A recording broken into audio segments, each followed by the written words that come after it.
2 நாளைக்கு முன்னாடி நடந்த கூட்டத்தில் நான் ஒரு மனு காமிச்சேன். இந்த மாவட்டத்தினுடைய ஒரு அறிவாளி மந்திரி பதில் சொல்லியிருக்கார். அவர் என்ன சொல்லியிருக்காருன்னா, 2021 பெறப்பட்ட மனு குப்பையில் கடந்து தான், இது வரைக்கும் மழை பெய்யலையா, காத்தடிக்கலையா, வெயில் அடிக்கலையா, குப்பை அப்படியே கடந்துதா. நான் கேட்குறேன், இந்த மனு நான் நேற்று எடுத்து அந்த மனு சொன்னோமா? இந்த மனு நாங்கள் நேற்று எடுத்து அந்த மனு உங்கள்கிட்ட சொன்னோமா? நீ 2021 மனு வாங்கி என்னைக்கு குப்பையில் ஓட்டையோ அடுத்த நாள் என் கைக்கு வந்துருச்சு. இதை எப்போ ரிலீஸ் பண்ணணுமோ அப்போ தானே ரிலீஸ் பண்ணணும். நீ அதுக்குள்ளே உள்ளே போயிட்ட. இப்போ மனு வாங்கிட்டு இருக்கிற கரூர் மாவட்ட மக்களே, நீங்கள் எல்லாம் சிந்தித்து பார்க்க வேண்டும். இதுதான் திமுக ஆட்சியில் இந்த ஊரில் இருந்து அமைச்சர் வாங்கிய மனு. இன்னைக்கு இதுக்கு விளக்கம் சொல்ல வேண்டிய அவசியம் என்னன்னா, நேற்று உழவர் சந்தையில் நீ சொன்ன கருத்துக்கு பதில் சொல்கிறேன்.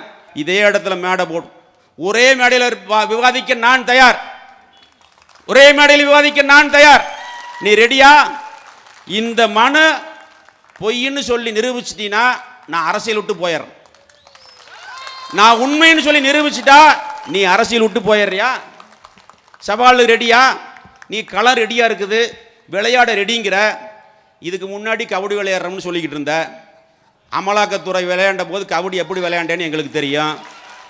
அதுக்கு ஒரு கூட்டம் நடத்துனாங்க கோயம்புத்தூரில். அண்ணன் டிஆர் பாலு தெளிவாக விளக்கமாக தெரியாதவங்களுக்கெல்லாம் தெரிகிற மாதிரி சொல்லிட்டு போயிட்டார். பேண்டோட உச்சா போயிட்டு நீ விளையாடுறதை பற்றி பேசலாமா? தம்பி, நீ விளையாட கூப்பிடுற, அண்ணன் ரெடி விளையாடுறதுக்கு. 2026 களத்திலே சந்திப்போம். அப்போ பேண்டில் உச்சா போனது மட்டுமில்லை, வேற ஒன்று சேர்ந்து போயிடுவேன். நீ பார்த்துக்கோ. 2026 ஆடுகளம் ரெடியாக இருக்கும். அந்த ஆடுகளத்திலே சந்திப்போம்.